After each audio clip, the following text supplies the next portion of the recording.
It's the Rob Carson Show. Are you ready to be pod-smacked? Now, here's Rob Carson. This would be episode number 49. Closing in on 50, ladies and gentlemen.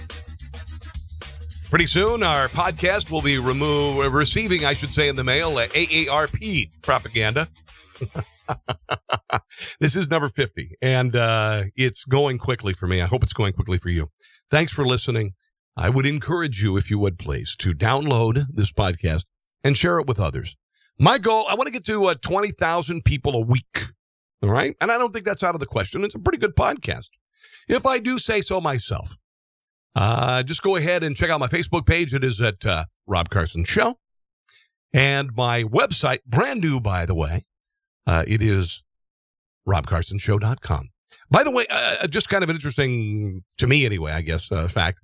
I've hired a graphic designer. I've got this terrific graphic designer. He came up with a new logo for the show. And we are going to be designing T-shirts and bumper stickers using Teespring. These are politically incorrect bumper stickers. We're working on a variety of designs. One that I'm in the work is something I've been saying for years. Veganism is an eating disorder. And that's my foodie speaking out. So you'll be seeing that. I'll share it on my Facebook page. Also at Twitter at Rob Carson. All of these things are coming up. And it's an exciting time. It's an exciting time to be a podcaster. Something that I'm new at. But I'm enjoying, and I hope you are as well. Okay, a lot of stuff to get to on the show. Do not leave.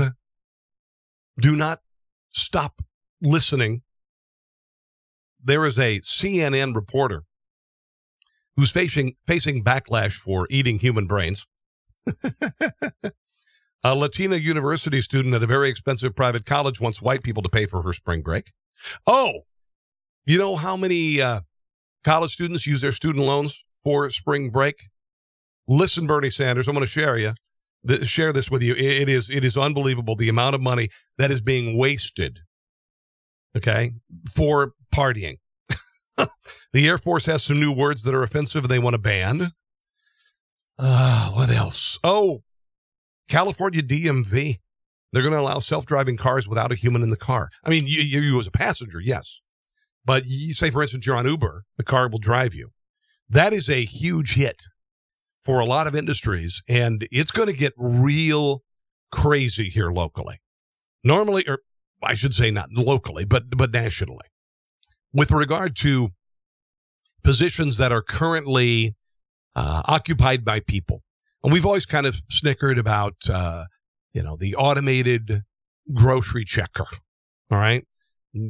That's always been kind of, okay, you know what? And radio, by the way. Yeah, radio is mostly automated as well, by the way.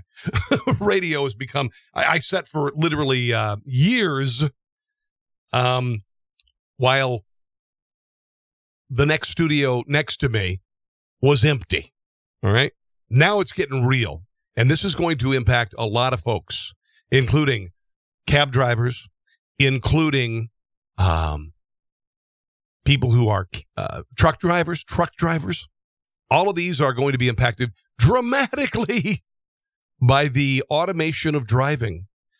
And it's going to change things in ways that you never even imagined. I'll investigate that in just a moment.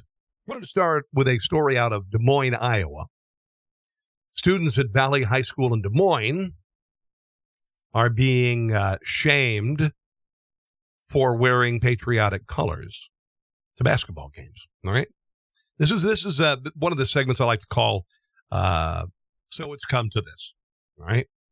It is threatening to wear red, white, and blue as a patriotic symbol to basketball games. Here's a report out of Des Moines, and then my thoughts about it coming up. The game was one for the ages. They played hard. We had a chance to win at the end. Hats off to Valley. Made more plays. Following the Valley-Des Moines North state basketball matchup, some fans were more concerned with what was happening in the crowd. Everything just blows up after the game, and I'm still hearing more stuff about it this morning. North assistant coach Morgan Wheat, who played basketball at Vanderbilt and Iowa State, has a history with both high school teams. I went to 2 state tournaments with Valley High School. Valley students had chosen to wear red, white, and blue instead of their school colors, black and orange. Now, this immediately sounds xenophobic, right? Because they decided to wear red, white, and blue rather than their school colors. They've done this before. Any normal person, any educated person can look at that and think, what the hell are these kids thinking? The Polars team, And if you think otherwise, you're uneducated, according to this doofus. is filled with players with refugee families, and fans took to social media wondering the same thing. Kids are kids, I get it, but I do have questions. I want to know why. Thursday, Valley High School student leadership members provided that answer by hand-delivering this letter to Des Moines North High School. Now, the thing that bothers me the most is that when you wear patriotic colors, it is immediately assumed now in 2017 that you are somehow a xenophobe. What a load of shite, all right? What an absolute load of crap. It doesn't mean the United States flag in this country has never been a threatening symbol, and if you think it's a threatening symbol, you need to grow the hell up. Saying, quote, "We have traditionally dressed in such a fashion for great games such as the one last night." Okay, so they've done it before, not to be xenophobic, not to rub being an American in somebody else's face. Everyone here at Valley has immense respect, not only for your team and players, but for your community as a whole. Please know that our intent was in no way to offend or demean, just to support our own team in a way we have done before. But if you're a white kid, if you are an American citizen, this thinks the worst of us. This immediately assumes some sort of stereotype that disappeared years ago about the ugly American. End quote. In the fall, Channel 13 witnessed Valley fans draped in red, white, and blue during a football game against rival Dowling Catholic, I could see you'd have a case of we're KKK hoods. I'm just saying. a private school in the metro, hopefully giving Wheat some comfort after being awkwardly put in the middle. It's a little different because I'm the only one on the coaching staff that went to Valley. Okay. This is what has become the United States of America. That if you, as kids, and listen, this is a different generation. This is not mind think. This is not group think. These are kids who just said, "Let's show our patriotism because we're proud to be Americans." At a basketball game, it wasn't targeting any group. This other team that was being played apparently has a lot of. It's a diverse student body and players from refugee families. I hate to tell you this, but a lot of us are the sons and daughters and grandchildren and great-grandchildren and great-great-grandchildren of refugees. All right? Okay. Here's a juicy story. Maybe I should have said that. CNN's Reza Aslan is facing backlash after eating part of a human brain while filming with a Hindu group. He ate part of a brain. What the hell? While filming a segment on a Hindu sect in India. The episode, part of the series called Believer with Reza Aslan, which gosh darn it, I was supposed to record the season, but I guess I missed it on Netflix. Provoked disgust from many viewers and prompted backlash from many American Hindus after it was aired Sunday. Representative Tusli Gabbard, the only Hindu in Congress, one of the more high-profile critics of the episode, blasted CNN for using sensationalist ways to promote Hinduism. Said, "I'm very disturbed that CNN is using its power and influence to increase people's misunderstanding and fear of Hinduism." I was never afraid of Hinduism. Asians, apparently, or us, whatever, sought to find sensationalist and absurd ways to portray Hinduism. Aslan is the guy's name, met with the Agori sect where he was invited to eat cooked brain tissue from humans during a ritual in which they also spread ashes from cremated bodies over his face. Isn't this kind of what we see on The Walking Dead? He drank an alcoholic drink out of a human skull before he ate the brain. Well, that's like John Stossel all over again. The Agori guru got mad at Aslan at one point. He shouted, "I will cut your head off if you keep talking so much." The guru started eating his own feces before throwing it at Aslan, to which Aslan responded, "I feel like this may have been a mistake." Well, yeah, if somebody throws feces at you, and they're not a chimpanzee at the zoo. Yeah. The Agori are devotees of the Hindu god Shiva, which, by the way, I think were featured in the second Indiana Jones movie, and believe that the human body cannot be tainted, but Orthodox Hindus reject their beliefs and practices. I mean, seriously. I could see doing a lot of things in the names of journalism, but eating a human brain, unless you're a zombie, not so much. A Latina student at Pitzer University emailed fellow students asking white allies to donate to her spring break trip, accusing fellow white students of genocide and enslavement of our people. I saw this story the other day. This woman is a batshit crazy person. Her name is Leandra Vargas. She has a big chip on her shoulders. She's part of the victim culture, even though she goes to a school that costs $50,000 a year. She wants white people to pay for her spring break. She said, and by the way, she's a lesbian, I guess. Bunch of us trying to get away from this toxic institution that costs $50,000 a year for the break, and we were lucky enough to be lent a car. However, gas is expensive. We are hoping people are willing to support us in our ventures out to Queer and Oakland and some national parks to find some spacey to breathe-y. Calling on white allies. It's interesting. She calls them white allies and then says, especially for your support, remember that everything that you have is due to the genocide and enslavement of our people.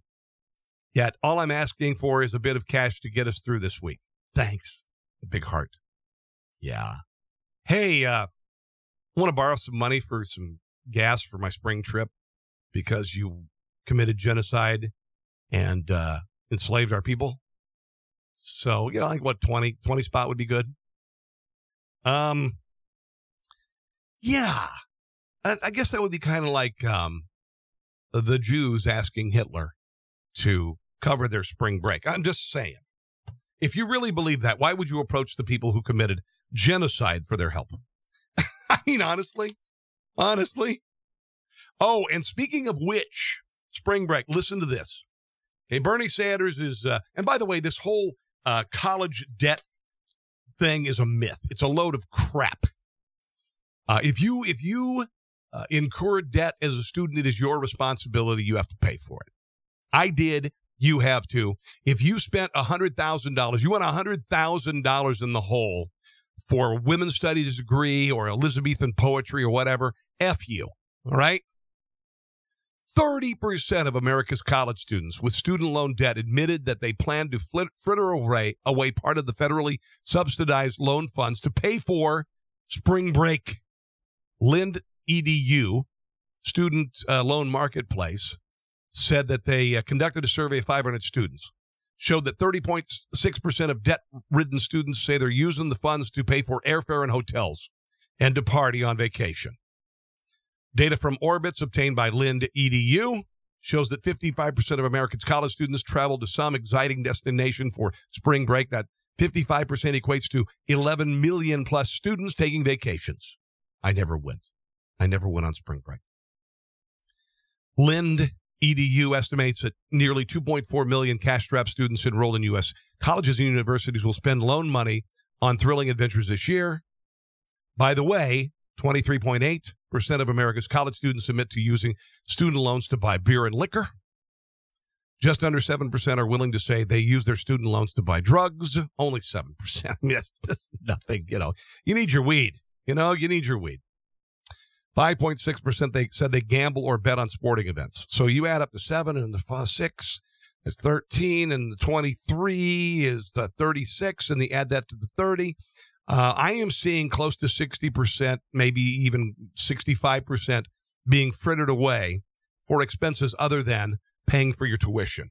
And that's why the student debt crisis is a myth, is a load of crap.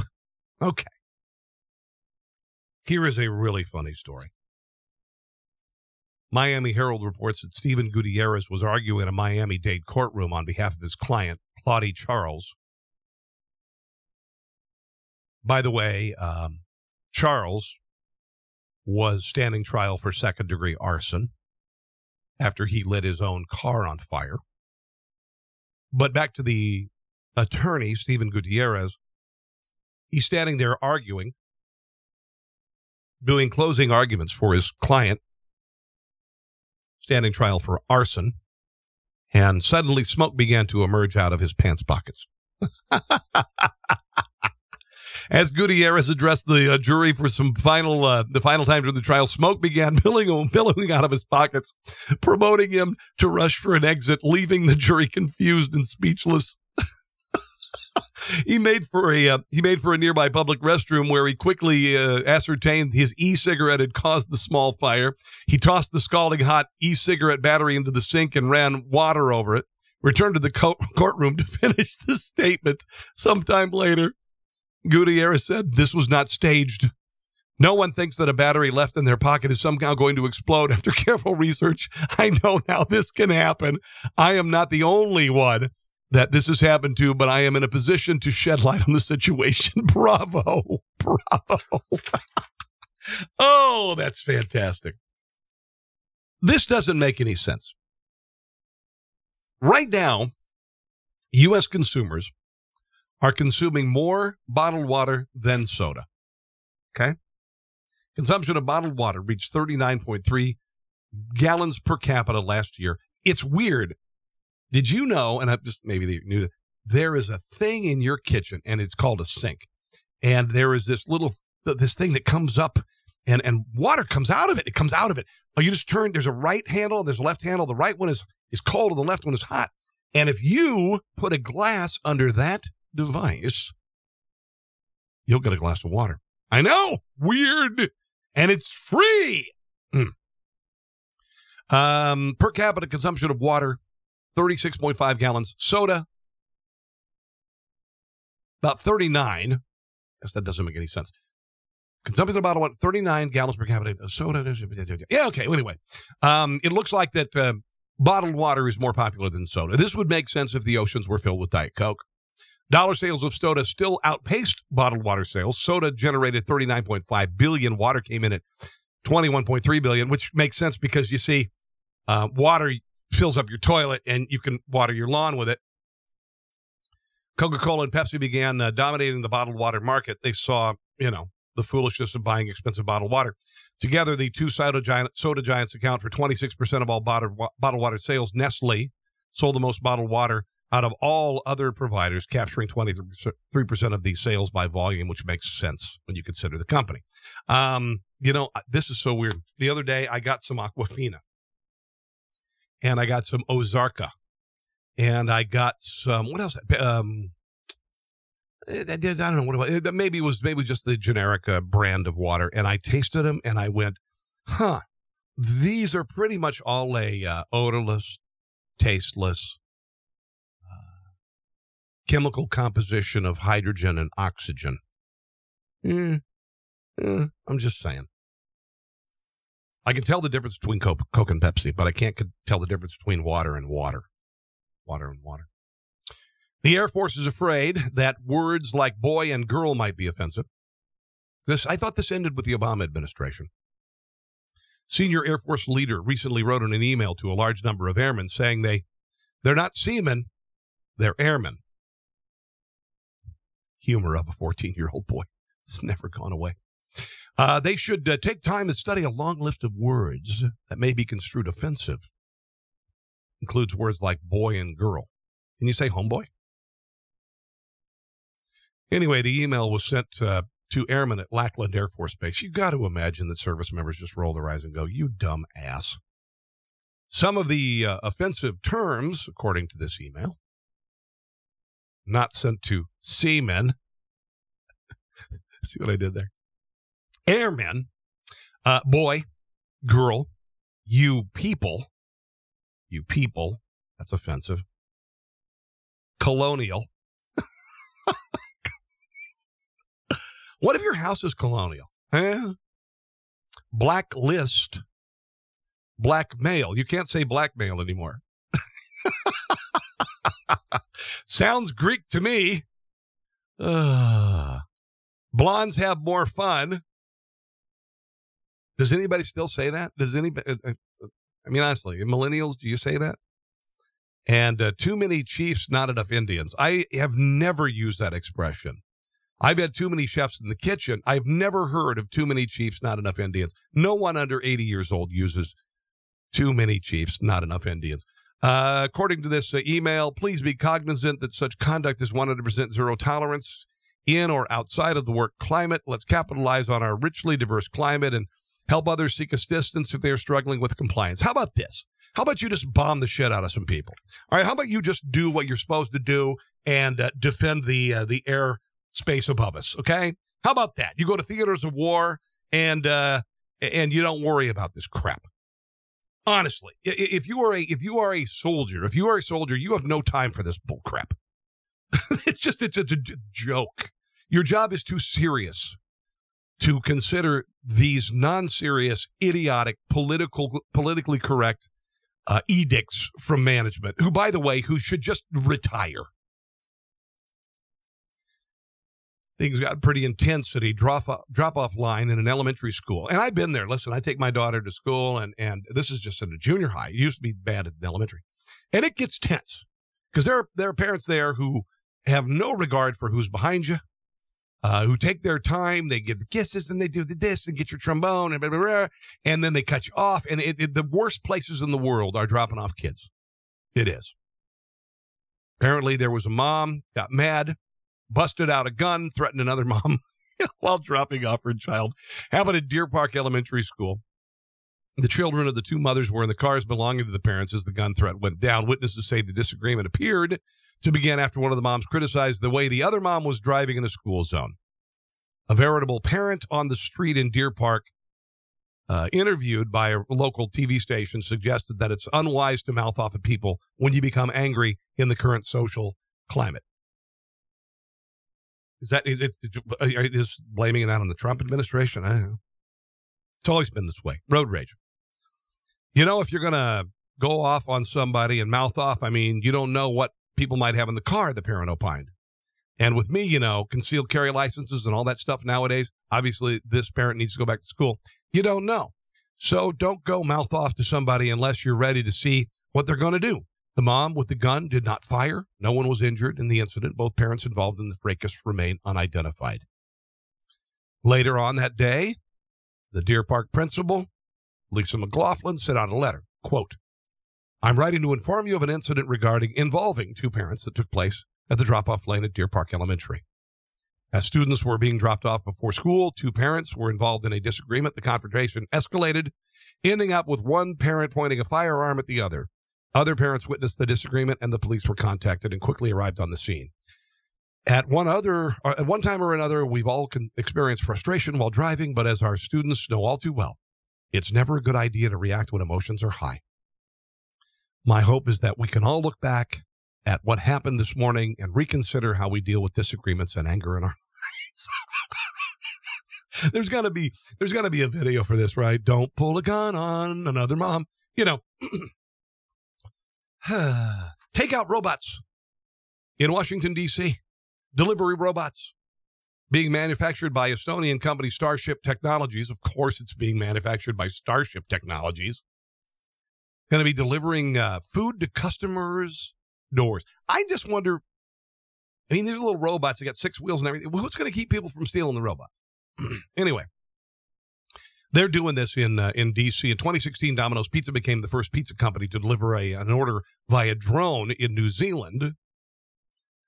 Mexican fast food restaurant Chipotle began working with Alphabet, the parent company behind Google, to deliver burritos via drone for students at VTech. Oh, man, I love this. Oh, my God. You imagine being a student who could get Chipotle burritos by drone? Oh, my God. You want to talk about the freshman 15? Be the freshman 50. How much weight you gain. Self-driving cars with no human behind the wheel, or for that matter, any steering wheel and all, may soon appear on California public roads under regulations state officials proposed Friday. This is how things goes, in technology. For instance, we have keyboards now, and kids don't learn cursive, all right? There are a number of things that have been outmoded. For instance, math. We have calculators. We've had calculators for many years, many decades. And it is, to some degree, lessened our need to learn algebra, etc. All right. Now we have a whole new ball game. Cars that are self-driving. Meaning all you got to do is type in your coordinates and you arrive there safely. This technology is much faster, much better than human judgment. The rules in California represent a delicate balance, trying to ensure the safety of a new technology many people don't trust while avoiding tough restrictions that could send car companies fleeing to other states. Until now, California has required all 27 companies testing autonomous cars in the state to have someone in the driver's seat ready to take over. When testing on public roads, and those vehicles needed to have steering wheels and brake pedals, even if some self-driving car engineers didn't consider them necessary. This is bellwether. You and I have always known cars. Car technology has been around for about 120 years, maybe a little bit longer. And for the first time, we are reaching a point where, as much as we've learned over the years, we love to drive and we love cool cars and we like to look great in our cars. And part of that has to do with you driving the car, right? I mean, if you got a Maserati or you've got a Tesla or you've got whatever, it's cool because you're driving it. All right. So that's about to go on the wayside. You're just going to arrive in a car that drives you there. Second of all, think about all the other businesses that'll be impacted. Uber, cab ride drivers. Hell, what about garbage truck? Are we going to need people there? What about any kind of delivery truck? What about tractor trailer drivers, people who are over-the-road truckers driving across the country? This is going to put people out of work in so many ways. And I don't know if that's good or bad. Listen, I work in radio, and radio has been downsized dramatically. I worked next to empty studios. Radio stations are completely automated with nobody in there. Been there. What about the insurance, the auto insurance industry? And you don't have anybody to sue because the accidents aren't happening. Okay, now this is going to save lives, thank God. I believe Audi, with their models, haven't had a single fatality in years because of all of these safeguards that they've installed in their cars. If you can afford them, wish I could.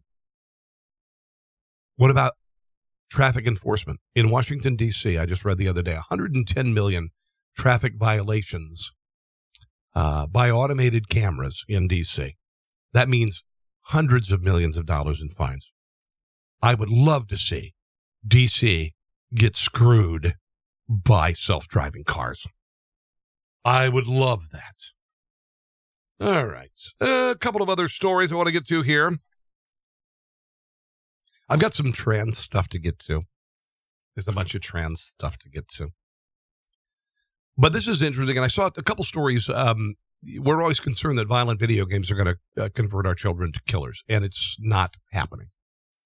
My son plays some video games that I'm not a fan of. He does Grand Theft Auto. He does, I don't know, some war things and whatever. Anyway, study published by Frontiers in Psychology has once again provided evidence that playing violent video games does not decrease personal empathy. It's an argument that we seem to have every few months, like clockwork. As video games continue to rapid ascent toward becoming the most pervasive form of media for the next generation of consumers, the change continues to spark widespread cultural hysteria. It's not particularly surprising. Change can be scary, but if you're still worrying about whether Grand Theft Auto will turn gamers into rage-fueled psychopaths, fear not. Dr. Greg Cizik, Hanover Medical School, broke the mold of traditional studies in video game-related psychology by eschewing the techniques of the overwhelming majority of studies, which only measure empathetic response during or immediately after exposure to video games. So test participants played 4 hours of video games, violent ones like Call of Duty, whatever. I said duty. Over the course of 4 years, the control group played none at all. Both groups were subjected to psychological questionnaires. After that, they were scanned by an MRI, which, while being showing images designed to provoke an empathetic response, they were questioned about how they feel, and the tests show no difference whatsoever between the two groups. Sounds a little Pavlovian, but basically, the guys who were playing the video games were not turned on by the concept of killing people. I think that's what they're trying to say. I don't know. It got a little verbose there, but I think you know what you're saying. And listen, my son plays video games, and We talk about it all the time, and it's foolhardy to believe that a video game is going to destroy the influence that I and my wife and my family and my son's classmates have had on him. That it would upset that. I'm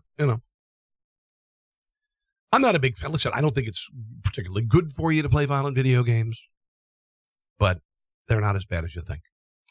California elementary school dumped the father-daughter dance in favor of the family dance. California elementary school changed the name of its father-daughter dance to a family dance to be more inclusive, and this is happening all over the place. PTA Associate President Patrick Kuski, this organization sponsors the father-daughter dance at Sacramento's Crocker Riverside Elementary School, bowed to pressure to change the name of the dance after being told by a couple of parents that they don't like it. Of course, the needs of the few outweighing the needs of the many. We got a request from a couple of parents to be more inclusive and change the name. School principal Daniel McCord agreed with the change. However, the child wants to define their family. Whoever they want to bring with them, they're able to do that. Okay, blah, blah, blah, blah, blah, blah, blah. I get the fact that a lot of fathers are not there for their kids.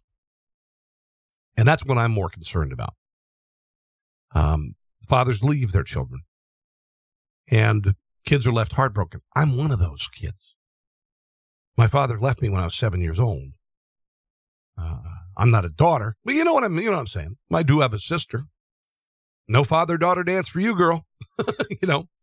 And also I might mention, without the rigmarole of the transgendered community and two daddies and two mommies and all that stuff, there are a lot of fathers who don't come home from theaters of war. And for that, it's probably very difficult for some kids. So, all right, let's talk about some trans stuff. We got lots and lots of trans stuff. Women have been kicked out of a shelter to make room for a transgendered man. Now, this is where you've really jumped the shark on the movement. Two women were kicked out of a homeless shelter. Make room for a man because he said he is a transgendered woman, according to a Canadian news report. The women objected when they were told they would have to share a bedroom and live in the shelter with a man, and so both were asked to leave the shelter for good. One of the women, Tracy, said, "I was uncomfortable with my roommate's transgender. He wants to become a woman. I mean, that is his choice. But when it comes into a women's shelter who still has a penis and genitals, he has more rights than we do."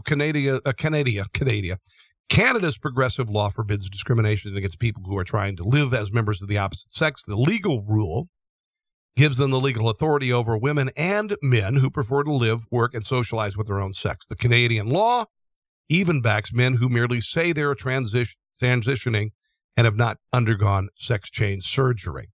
Second woman, named Blaine, said the man's arrival denies any women any distance from men. Some women who've had bad experiences with men, so they are fleeing men and now have a man living right there. These shelters are because women are escaping abuse. Are you kidding me? Blaine highlighted the central issue created by the transgender advocates, demanded that men and women be freely allowed to change their legal sex to match their self-selected gender identity. This is a load of crap. And for a woman who's going through escaping from an abusive situation to be told at your safe refuge that you have to stay with a man is absolutely insulting. And they're further punished. And they're further victimized by being told they have to leave the shelter. Finally, someone who should be dishonorably discharged from the Marines. You heard about this Facebook sharing of nude photos of female Marines? Facebook group at the heart of the U.S. Marine Corps nude photo sharing scandal has been busted. But at least 2 new private groups have sprung up, and they're sharing the same stuff. Private Facebook group called Marines United, with more than 35 current and former male Marines, U.S. Navy corpsmen, or corpsmen if you're Barack Obama, and British Royal Marines, was caught sharing thousands of nude photos of women without their consent. Hundreds of thousands joined the chat rooms with links to Dropbox and Google Drives. filled with videos and images of female Maroons, both nude and clothed, as well as Marine wives, ex-wives, girlfriends, and ex-girlfriends. This is epic. This is gigantic. People need to be discharged. They need to be denied any kind of benefits whatsoever for doing this. This is sickening. You have to get to the heart of this.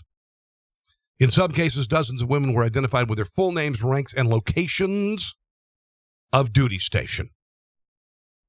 So then a couple of other groups popped up. Marines United 2.0 sprung up, doing some more of the same crap. And then Marines United 3.0 has formed with membership of at least 262 at the time of this article publication. I'm not sure what I found it in. An administrator of the group, and I want you to listen to this son of a bitch, because he needs to be found, if not court-martialed, just dishonorably discharged and never allowed to do anything associated with the Marines again. An administrator of the group expressed his disgust about snitches. The investigators reported victims and others hoping to gain access to the drives. Quote, I'm only going to say this shit once, so all of you Fs pay close GD attention, wrote the user, who identified himself as Garrett Bailey. If you are the F that snitches, I will blast you on every GD page from here to effing the sandbox and back. Understand this. I will not accept a request until I see that the person is served. If they haven't, don't effing add them. If you see someone and know they are an effing snitch, let the admin know this shit should have never made it to the national effing news. This SOB does not deserve to wear a Marine uniform. That he would defend this behavior shows that he is mentally ill, sick, and perverted. He needs to go bye-bye. I hope they find the SOB and they boot him. All right. Kind of a serious way to end the podcast today. But, occasionally we get passionate about things on the Rob Carson Show podcast. Went a little long today, too, by the way. Gave you an extra 7 minutes for your, well, you don't pay for it, so not for your dollar, for your time, I guess. Anyway, if you get a chance to check out the Facebook page, it's Rob Carson Show. Also, the new website is robcarsonshow.com. Become a Patreon, okay? This means if you give me $1 a month, $5 a month, $10 a month, $100 a month, I don't care. I can continue doing this. Just go to Patreon, Patreon.com. Look for Rob Carson Show, all right? In the meantime, thank you so much for listening today, guys. We're already to episode number 49. Kind of crazy. The big 5-0 is on the way. In the meantime, God bless. Have a great one, and we'll see you soon. Thanks for listening to The Rob Carson Show. Friend him on Facebook at Carson Show, on Twitter at Rob Carson, and on Instagram, I think Facebook and Twitter are enough for now. We'll see you soon.